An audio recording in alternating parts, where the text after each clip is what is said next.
കുട്ടികളുമായിട്ട് വീട്ടിൽ താമസിച്ചതിന് ശേഷം ഈ പെൺകുട്ടി ആത്മഹത്യക്ക് ശ്രമിച്ചതായിട്ട് ആ പരിസരത്തുള്ള പറഞ്ഞാണ് നമ്മുടെ ടീം മെമ്പേഴ്സ് പറയുന്നത്. ശ്രമിച്ചു മോന് കോട്ട് വരുമായിരുന്നു. അങ്ങനെ മോന് പിന്നെ ആശുപത്രിയിലൊക്കെ കൊണ്ടുചെല്ലുമ്പോൾ ഇങ്ങനെ കണ്ടിച്ചാണ് വസ്ത്രം ദൂരെ എറിഞ്ഞാണ് ഐസിയുലൊക്കെ കിടത്തുന്നത്. അപ്പോൾ അങ്ങനെ മേഡം ഇവര് പിള്ളേരും വീട്ടിൽ വന്നപ്പോഴേ അപ്പന് പിന്നെ പണിയാനൊന്നും ഷുഗർ പ്രഷർ ഇങ്ങനെയൊക്കെ കൈയും കാലും ഒക്കെ വിറവൽ പിന്നെ പണിക്ക് പോകാതായി. പിന്നെ ഞാനാണ് അധ്വാനിക്കാൻ പോകുന്നത്. അപ്പോൾ ഈ കുഞ്ഞുങ്ങൾക്ക് പോറ്റണ്ടേ. അപ്പം ഞാൻ പണിക്ക് പോകുമ്പോൾ വരുമ്പോൾ എന്നോട് വിളിച്ച് പറയും, അമ്മ ഞങ്ങൾ ആശുപത്രിയിലാണ്, കുഞ്ഞിന് കോട്ട് വന്നെന്ന് പറയും. അപ്പോൾ മാഡം ചിലപ്പോൾ എൻ്റെ മകളുടെ കൂടെ പോകുന്ന അടുത്ത ചെറുപ്പക്കാരായിരിക്കും കൂട്ടു പോകുന്നത് രാത്രി സന്ധ്യയ്ക്കാണേലും. അപ്പോൾ അങ്ങനെ ചില പേരുദോഷം എൻ്റെ മോള് കേൾക്കേണ്ടി വന്നിട്ടുണ്ട്. അപ്പോൾ പിന്നെ ഒരു ദിവസം വരുമ്പോൾ എൻ്റെ മോള് വിഷം കുടിച്ച്. വിഷം കുടിച്ചു എന്നുള്ള വിവരം എൻ്റെ അയൽവക്കത്ത് പെണ്ണ് വിളിച്ചിട്ട് എന്നോട് പറഞ്ഞു. അപ്പോൾ പെണ്ണ് കാവുങ്ക വന്ന് നിൽക്കുന്നു ഇവളുമായിട്ട് വണ്ടിയെ. അപ്പം ഞാൻ പണിയും കഴിഞ്ഞ് വരുമ്പം ഇവളിങ്ങനെ തളർന്ന് കിടക്കുന്നു.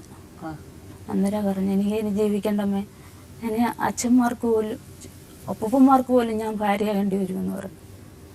അങ്ങനെ എന്നോട് എൻ്റെ മോള് പറഞ്ഞു.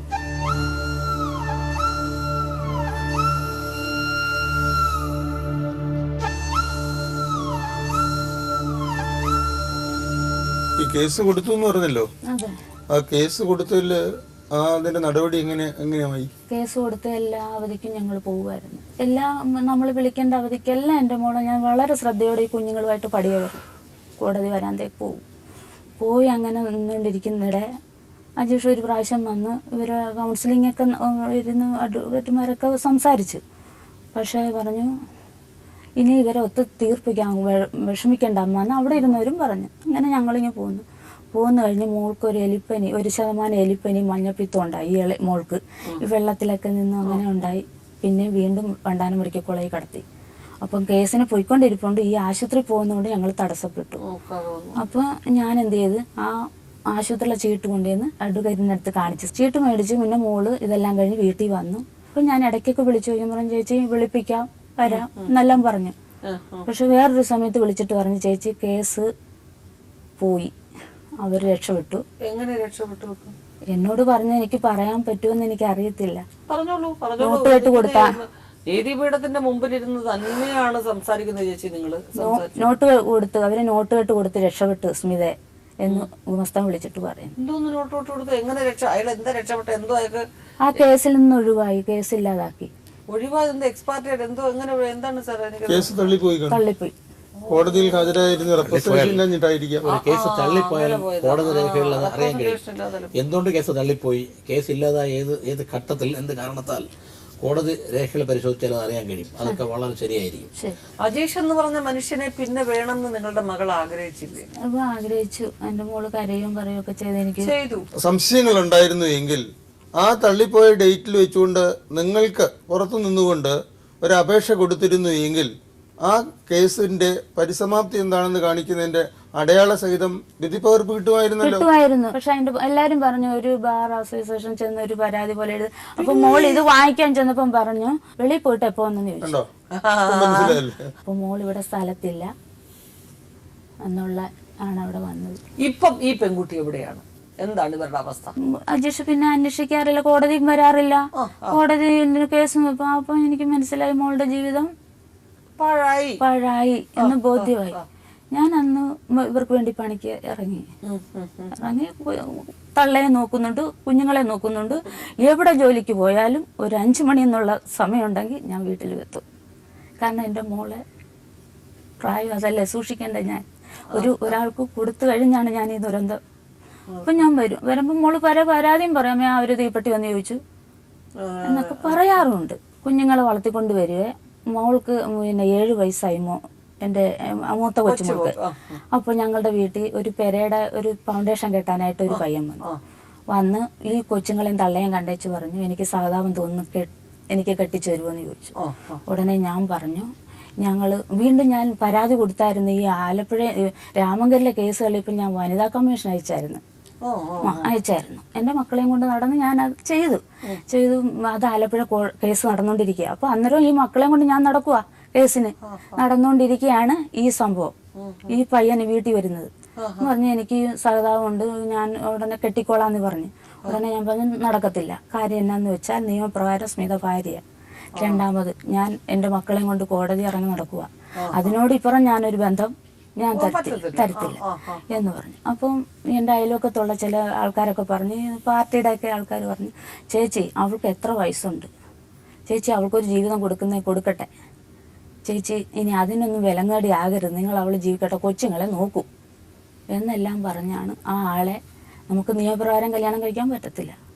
അപ്പം മാലയിട്ടു, സ്വീകരിച്ചു. നമ്മൾ നല്ല മനസ്സുള്ളവർ ചിന്തിക്കുന്നത് ഒരു പെൺകുഞ്ഞ് ജീവിക്കട്ടെ എന്ന് വിചാരിക്കും, 2 കുഞ്ഞുങ്ങളുമായിട്ട് ജീവിക്കട്ടെ. അത് പിന്നല്ലേ നിയമവും കാര്യങ്ങളും ഒക്കെ. ഒരു കൊച്ച് രണ്ട് പിള്ളേരെയും കൊണ്ട് ഒരു പെൺകൊച്ചിങ്ങനെ താമസിക്കുന്നു, ആവട്ടെ, നല്ലോണം എനിക്ക് നോക്കുന്നവനാണെന്നുണ്ടെങ്കിൽ അതിനോട് യോജിക്കാൻ പറ്റിയില്ല.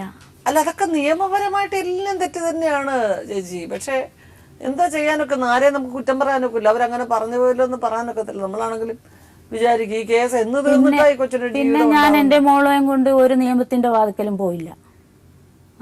അതിൽ അർത്ഥമില്ലെന്ന് എനിക്ക് മനസ്സിലായി. എൻ്റെ മോളെയും കൊണ്ട് ഞാനൊരു നീതിപീഠത്തിന്റെ മുന്നിൽ കാലിച്ചവിട്ടില്ല. കാര്യം എന്താന്ന് വെച്ചാൽ സത്യത്തിനും നീതിക്കും ഇരിക്കുന്ന നീതിപീഠങ്ങളാണ്. ഞാൻ പോകത്തില്ല. അന്ന് ഞാൻ പ്രതിജ്ഞ എടുത്ത് തന്നെ ഞാൻ മോളെയും കൊണ്ട് പോയിട്ടില്ല കോടതിയിൽ. ഇപ്പൊ ആ മകൾ എവിടെയുണ്ട്? ഇപ്പൊ നമ്മൾ വീട്ടിലുണ്ടായിരുന്നു. ഇപ്പൊ എന്തോ കാര്യത്തിന് മരുമോനുമായിട്ട് ഇച്ചിരി പിണങ്ങേണ്ടു. അപ്പൊ പറയുമ്പോ 2 കുഞ്ഞുങ്ങൾ മിച്ചം വരുന്നു. ആ പയ്യൻ നല്ലോണം നോക്കുമായിരുന്നു, നല്ല ആളായിരുന്നു. കുഴപ്പമില്ല. പുള്ളിക്കെന്ന് പറഞ്ഞ പുള്ളി ജോലിക്കാരനല്ല. എന്താന്ന് വെച്ചാൽ അച്ഛന് ഷാപ്പ് കച്ചവടമായിരുന്നു. അതെന്തോ ആവട്ടെ, ഇയാള് നല്ലോണം നോക്കുമായിരുന്നു ഈ സ്മിതയെ? ഇല്ല, മോളെ നമ്മള് സാഹചര്യം ഇങ്ങനെയല്ലേ വന്നത്. അത് തന്നെ. സ്നേഹമാണ്, ഭയങ്കര സ്നേഹമാണ്. അപ്പം സ്നേഹമാണ്. അതെ, ബിനു തമ്പി, അതെ, സ്നേഹമാണ്. അതെ, അവര് ഒരുമിച്ചാ താമസിക്കുന്നത്. അപ്പം പറച്ചില് കുട്ടികള് അവർക്കൊരു ബാധ്യതയായിരുന്നു. അല്ല, ഇപ്പൊ അവരുടെ പരാതി എന്തു? അപ്പം കുട്ടികള് വേണ്ട. കുട്ടികള് അപ്പൊ അങ്ങനെ അവർക്ക് വേണ്ടാന്ന്. ബിനുവിന്റെ കുട്ടികളല്ലല്ലോ ഇവർ 2 പേരും. ബിനുവിന്റെ കുട്ടികളല്ല. അപ്പം ചില സംസാരങ്ങള് പിള്ളേര് ബാധ്യതയാകുന്ന സംസാരങ്ങള്. അതെ, അമ്മ വേണ്ടേ നോക്കാൻ, അമ്മ വേണമല്ലോ കുട്ടികളെ നോക്കാൻ. അച്ഛൻ എളുപ്പം പോകാം, പക്ഷെ ഒരു അമ്മയ്ക്ക് പോകാൻ പറ്റത്തില്ല. വലിയ പ്രശ്നം തന്നെയാണ്. അപ്പൊ അങ്ങനെ ആയപ്പം ഞാനും മോളെ വെറുത്തു. കാരണം അത്രയും കഷ്ടപ്പെട്ട എന്നെ മോള് മറന്നു. എനിക്കത് സഹിക്കാൻ പറ്റിയില്ല. ഈ മോൾക്ക് കുട്ടികളെ വേണ്ടെന്നാണ് പറയുന്നത്? കുട്ടികളെ വേണ്ടെന്നല്ല, പുള്ളിക്ക് നോക്കാനുള്ള കഴിവ് പുള്ളി നോക്കത്തില്ല. അപ്പൊ അങ്ങനെ നമ്മള് കുഞ്ഞുങ്ങളെ കണ്ടുപോയില്ലേ, സ്നേഹം കൊടുത്തു പോയില്ലേ, കുഞ്ഞുങ്ങളെ നമുക്ക് ഒഴിവാക്കാൻ പറ്റുമോ? മരിക്കുന്നതിന് തുല്യമല്ലേ.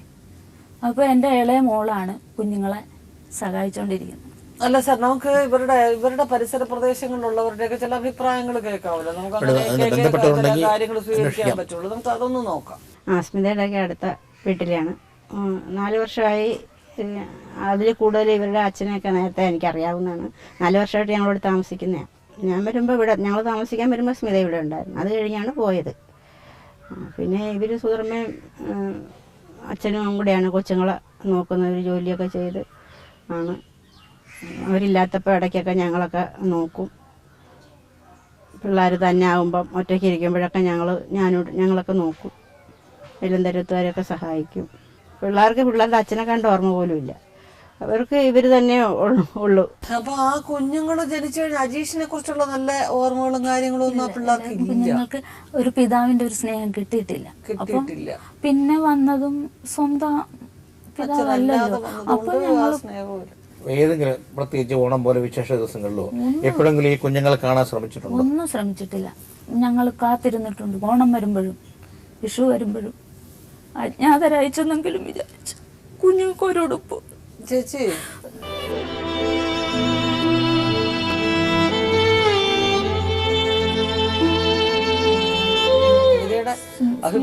ബിനു തമ്പി എന്തോ പറഞ്ഞോട്ടെ, അയാളൊരു പുതിയ മനുഷ്യൻ ഒരു സ്ത്രീക്ക് ജീവിതം കൊടുത്തു. അതോടുകൂടി അയാളുടെ ഡ്യൂട്ടി കഴിഞ്ഞു. ഇനി അയാൾക്ക് ചിലപ്പോൾ കുട്ടികൾ നാളെ ഉണ്ടാവുമായിരിക്കും. അയാളുടെ കുടുംബം അയാളുടെ അഭിപ്രായം പറഞ്ഞു, ഈ കുട്ടികളെ ഞാൻ നോക്കാൻ ആളല്ല എന്ന് പറഞ്ഞു. അയാളുടെ ജീവിതത്തിൽ ജെന്യുവിൻ. എന്താണ് അമ്മ എന്ന സ്ഥാനം സ്മിത പറഞ്ഞതെന്നുള്ളതാണ് പ്രശ്നം. അമ്മയ്ക്ക് സംരക്ഷിക്കാനുള്ള കഴിവില്ലെന്ന് പറയുന്നത്. എന്തുവാ കഴിവ്? എന്താണ് കഴിവ്? എന്താ കഴിവ് വേണം? ഒരമ്മ എന്ത് പോകുന്നൊരു പോട്ടെ, എന്റെ കുഞ്ഞനിച്ച കുഞ്ഞുങ്ങളെ എനിക്ക് വേലയെടുത്ത് ജീവിക്കണം അതെ, എന്നൊരു അതല്ലേ ഒരു അമ്മയുടെ ഇതെന്ന് ഒരു പറയുന്നത്. തന്റെ ഇടം സ്മിത എന്ന അമ്മയ്ക്ക് ഇല്ല. ബിനു തമ്പിക്ക് ജോലിയില്ല. അയാൾക്കും ജോലിയില്ല. അല്ല, ഷാപ്പ് കച്ചവടമായിരുന്നു. അപ്പൊ ഷാപ്പിൽ കറിയൊക്കെ എടുത്തു കൊടുക്കുക എന്നുള്ളതേ ഉള്ളൂ. അച്ഛൻ ആവശ്യത്തിന് പൈസ കൊടുക്കുക. അപ്പൊ അയാൾക്ക് ഈ പൈസയുടെ ഇതാണ് അങ്ങനെയുള്ള പ്രശ്നം. പൈസ കൊടുക്കുക. ഇതുങ്ങളെ രണ്ടുപേരും പോറ്റുമ്പോ സ്കൂളിൽ പോകുന്നതിനൊക്കെ അതായിരുന്നു അങ്ങനെ. അതാണ് ഓ, പുള്ളിക്ക് പിന്നെ വെളിയിൽ പോയി അധ്വാനിച്ചു. സ്മിത ജോലിക്ക് പൊക്കോണ്ടിരുന്നല്ലേ. ഇപ്പം പോട്ടെ, പിന്നെ വിനോദ് തമ്മിക്ക് ജോലിയും കുഴപ്പമില്ല, സ്മിതയും കൂടെ ജോലിക്ക് പോട്ടെ, നമ്മൾ രണ്ടുപേരും കൂടെ ജോലിക്ക് പോയിട്ട് എന്തെങ്കിലും ഒരു പരിഹാരം അങ്ങനെ ഉണ്ടാക്കാം, അങ്ങനെ പറഞ്ഞ അങ്ങനെ കേൾക്കുന്ന ആളാണോ? ആളച്ചായാലും മദ്യപിക്കും. ചിലപ്പം പെട്ടെന്നൊക്കെ ഒരു അരിശം ഉണ്ടായാൽ അതാ പിന്നെ പിള്ളേരെ ഉപദ്രവിക്കും. അല്ല, അങ്ങനല്ല പറഞ്ഞത്, അവരെ കൂടെ നിർത്തണമെന്നല്ല ഞാൻ പറഞ്ഞത്. ഒന്നുകിൽ ചേച്ചിയുടെ കൂടെ നിർത്തിക്കൊണ്ടാട്ടെ, ആഴ്ചയിലോ മാസത്തിലോ ഇതാണ്ട ഒരു വരുമാനം പിള്ളേരെ നോക്കാനുള്ള തന്നിട്ട് അങ്ങനെ നോക്കിയാൽ നിങ്ങൾക്കത് പ്രയാസമുണ്ടോ? അതിനുള്ളൊരു കഴിവ് മോള് കാണിച്ചിട്ടില്ല. അപ്പൊ സ്മിതയുടെ അനിയത്തിയെ നമുക്ക് വിളിക്കാം. നിങ്ങളുടെ കുടുംബത്തിലെ ഒരംഗത്തെക്കുള്ള വിളിക്കുമ്പോൾ കുറെ കൂടെ കാര്യങ്ങൾ നമുക്ക് മനസ്സിലാക്കും. സനു ഏകദേശം എല്ലാ കാര്യങ്ങളും ഇപ്പൊ നമ്മൾ ഒരുവിധമുള്ള കാര്യങ്ങൾ സംസാരിച്ചു കഴിഞ്ഞു സനു.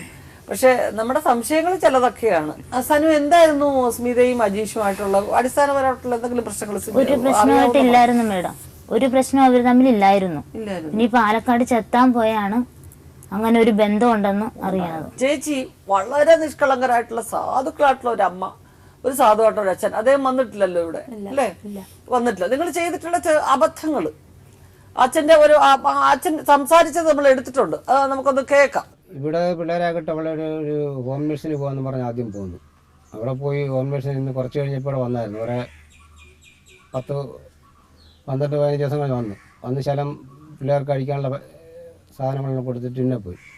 പിന്നെ ഇങ്ങനെ പോയി, പിന്നെ എവിടെ പോയി നമുക്ക് കൃത്യമായിട്ട് അറിയത്തില്ല. അപ്പോൾ ഒരു തവണ അങ്ങനെ കലവരുണ്ടെന്ന് ഞാൻ അറിഞ്ഞു. പിള്ളേർ കൂടുതൽ തള്ളേക്കാൻ ആഗ്രഹിക്കാത്ത വല്യപ്പനും വല്യമ്മ ഞങ്ങൾ അവളെ വളർത്തിക്കൊണ്ടിരിക്കുന്ന അവർ മക്കളെ എന്നെ അച്ഛാന്ന് മാത്രമേ വിളിക്കത്തുള്ളൂ, അല്ലെ വെല്ലിച്ചാന്ന് വിളിക്കത്തില്ല. അപ്പോൾ അതൊക്കെ തന്ത ഞാനാന്ന് പറഞ്ഞാൽ അതും കണ്ടില്ല, അതുകൊണ്ട് തന്ത കണ്ടിട്ടില്ല. നേരത്തെ പറഞ്ഞു അവർക്കറിയത്തില്ല. പിന്നെ തള്ളയെ മാത്രം 7 വർഷത്തെ ഇതേ ഉള്ളൂ. അതിനിപ്പോൾ തള്ള പോയിട്ട് 4 വർഷം കഴിഞ്ഞു.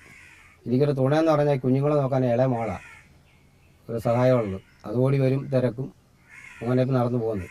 പിന്നെ അയലൊക്കെക്കാർ ഇത് ഞങ്ങളങ്ങോട്ട് പോകുകയാണെങ്കിൽ അയലൊക്കത്തുള്ള ആൾക്കാർ ഈ കുഞ്ഞുങ്ങളവിടെ പിടിച്ച് പഠിപ്പിക്കുകയും അവർക്ക് വേണ്ട ഭക്ഷണങ്ങളും കൊടുക്കുന്നുണ്ട്. അങ്ങനെയൊക്കെ ഒത്തിരി സഹായങ്ങൾ നമ്മൾ ഈ അയലൊക്കത്ത് എനിക്കുണ്ട്. നമ്മൾ രാത്രി ശേഷം താമസിച്ചാൽ ഈ കുഞ്ഞുങ്ങൾ അയലൊക്കത്ത് എവിടെയെങ്കിലും പോയി ആരെങ്കിലും പിടിച്ച് എത്തിക്കോളും, അവർക്ക് വേണ്ട ഭക്ഷണം കൊടുക്കും. 4 വർഷമായല്ലേ സ്മിത പോയിട്ട്? ഈ 4 വർഷത്തിനിടയ്ക്ക് സ്മിത എത്ര പ്രാവശ്യം ഈ കുഞ്ഞുങ്ങളെ കാണാൻ വേണ്ടി ശ്രമിച്ചിട്ടുണ്ട്? സത്യമേ പറയാവൂ, ഇത് സത്യമാണ്, സത്യം മാത്രമേ പറയാവൂ. 2-3 പ്രാവശ്യമെങ്കിലും വന്നിട്ടുണ്ടെന്നാണ് എനിക്ക് തോന്നുന്നത്. 2-3 പ്രാവശ്യം. അപ്പൊ നിങ്ങൾക്ക് എന്തെങ്കിലും കൊടുക്കുവോ പിടിക്കുവോ എന്തെങ്കിലും? വരുമ്പോ എന്തെങ്കിലും പിള്ളേർക്ക് കഴിക്കാനുള്ളത് എന്തെങ്കിലും കൊടുക്കും. ഇത് മാത്രമേ വരാറുള്ളൂ. ചെലവിനുള്ള കാര്യങ്ങൾ എന്താണ് ചെയ്യാറ്? ചെലവിനായിട്ട് അങ്ങനെയൊന്നും ഇല്ല മേഡം, അതൊക്കെ എന്റെ അച്ഛനും അമ്മയും. പിന്നെ എന്റെ ഭർത്താവ് ശ്രീധനം ഒന്നും മേടിക്കാതാണ് എന്നെ കല്യാണം കഴിച്ചത്. പിന്നെ ഇപ്പൊ ഞങ്ങൾക്കുള്ള ആ ഒരു ഓഹരി സ്ഥലത്താണ് ഇപ്പൊ എന്റെ അമ്മയും അച്ഛനും ആ കുഞ്ഞുങ്ങളും താമസിക്കുന്നത്. സനുവിന്റെ ഭർത്താവിന്റെ പേരെന്താ? ശിവൻ. എന്റെ കുഞ്ഞുങ്ങളെ കൊണ്ട് ഞാൻ പോവാം എന്ന് സ്മിത എപ്പോഴെങ്കിലും ചോദിക്കുകയോ ആവശ്യപ്പെടുകയോ ചെയ്തിട്ടുണ്ടോ? അങ്ങനെയില്ല മേഡം, പുള്ളിക്ക് ഞാൻ ചോദിക്കുമ്പോൾ എന്നോട് പറയണ ഭർത്താവ് സമ്മതിക്കുകയില്ല എന്നുള്ള. പിന്നെ പിള്ളേരെ കൊണ്ടുപോയിട്ട് എന്തിനാണ്? തീർച്ചയായിട്ടും ഭർത്താവാണോ ഈ 2 മക്കളാണോ എന്ന് ചോദിക്കുമ്പോൾ താരതമ്യേന തൂക്കം കൂടുതൽ ഭർത്താവിനായി പോയി. പക്ഷെ പിള്ളേരുടെ സ്നേഹം ഇല്ലായ്മയില്ല പിള്ളേരോട്. ചിറ്റപ്പന്റെ സ്ഥാനം നിൽക്കുന്ന ഒരു മനുഷ്യൻ അങ്ങേര് ഒരു മുഖമുറിച്ചിലും ഇല്ലാതെ നമുക്കൊന്നും പറഞ്ഞു കഴിയുമ്പോൾ ദൈവം ഏതെങ്കിലും രീതിയിൽ എന്തെങ്കിലുമൊക്കെ ഒരു സഹായം നമുക്ക് ചെയ്യുമല്ലോ. അപ്പൊ അവരൊക്കെ ഉണ്ടല്ലോ എന്നുള്ളൊരു വിശ്വാസം ആയിരിക്കാം ചിലപ്പോൾ സ്മിതയ്ക്ക്. അവരെല്ലാവരും ഉണ്ട്, നമ്മൾ നോക്കും, എൻ്റെ കുഞ്ഞുങ്ങൾ വെറുതെ ആവത്തില്ല എന്നുള്ളതായിരിക്കാം. പക്ഷെ എന്നിരുന്ന എന്തൊക്കെയാണെങ്കിൽ തന്നെയും നമുക്ക് നമ്മുടെ മനസ്സിന്റെ ഏറ്റവും വലിയ സംശയം എന്ന് പറയുന്നത് എൻ്റെ കുഞ്ഞിനെ എനിക്ക് വേണം, എൻ്റെ കുഞ്ഞുങ്ങളെ എനിക്ക് വേണം, അതിനുവേണ്ടി ഞാൻ എന്തും സഹിക്കുമെന്ന് പറയുന്ന ഒരു മാനസികാവസ്ഥ സ്മിതയ്ക്ക് ഒരിക്കലും ഇല്ല. പിന്നെ അജീഷിനെ നമുക്ക് എങ്ങനെ കുറ്റം പറയാനൊക്കെ? അമ്മയും അച്ഛനും ഇങ്ങനെ ഇപ്പൊ രണ്ടാമത്തെ ഇങ്ങനെ കല്യാണം കഴിച്ചുകൊണ്ട് ഇവരുടെ എന്തായിരിക്കും എന്നുള്ള ആ ഒരു പേടിയാണ് പുള്ളിക്ക്. എന്ത് നീതിയാണ് ഈ ജീവിതം സാക്ഷിയിലൂടെ പ്രതീക്ഷിക്കുന്ന നീതി എന്താണ്? കാരണം നീതിയല്ലാത്ത ഒരുപാട് കാര്യങ്ങൾ നിങ്ങൾ എല്ലാവരും കൂടെ ഇങ്ങനെ ചെയ്തു എന്ന് ഞാൻ പറയല്ല, എന്തോ വിധി അങ്ങനെയൊക്കെ വന്നു പോകുന്നു. ഒന്നിനും മറുപടി ഇല്ലാത്ത നിയമമില്ലാത്ത കാര്യങ്ങളൊക്കെ ചെയ്ത് കഴിഞ്ഞിരിക്കുക നിങ്ങൾ. അപ്പൊ ഇതിനകത്ത് നമ്മൾ മറുപടി പറയാണ്, പെറ്റതള്ള ചെയ്തിട്ടില്ല, പിന്നെ നമ്മൾ അജീഷിനെ കുറ്റപ്പെടുത്താൻ നിർവാഹമില്ല. ഇതിലിപ്പോൾ ഏറ്റവും പരിങ്ങലുള്ളത് ഏറ്റവും ദയനീയമായ അവസ്ഥ ആ 2 കുട്ടികളുടേതാണ്. അത് മതി. അവർക്ക് എന്ത് പരിഹാരം ചെയ്യാൻ കഴിയുന്നുള്ളത് പോലും ഇവിടെ നിരവധി ചോദ്യങ്ങൾ ഉയർത്തുകയാണ്. അപ്പോൾ ക്രിയാത്മകമായിട്ട് നമുക്ക് ചെയ്യാൻ കഴിയുന്ന ഈ കുട്ടികളുടെ രക്ഷയ്ക്ക് എന്ത് ചെയ്യാൻ കഴിയുമെന്ന് ആലോചിക്കുകയാണ്. നിങ്ങൾ ഹൃദയം തുറന്ന് നിങ്ങൾക്ക് എന്താണ് നീതി നടപ്പിലാക്കുന്നുള്ള കാര്യം പറയും.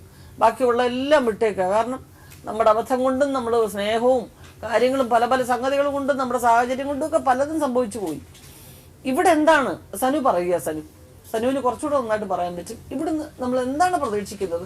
അച്ഛനും അമ്മയ്ക്കും മേലല്ല മേഡം നോക്കാനായിട്ട്. അച്ഛനും അമ്മയ്ക്കും ഇപ്പം വേലെടുക്കാനുള്ള അവധിയില്ല.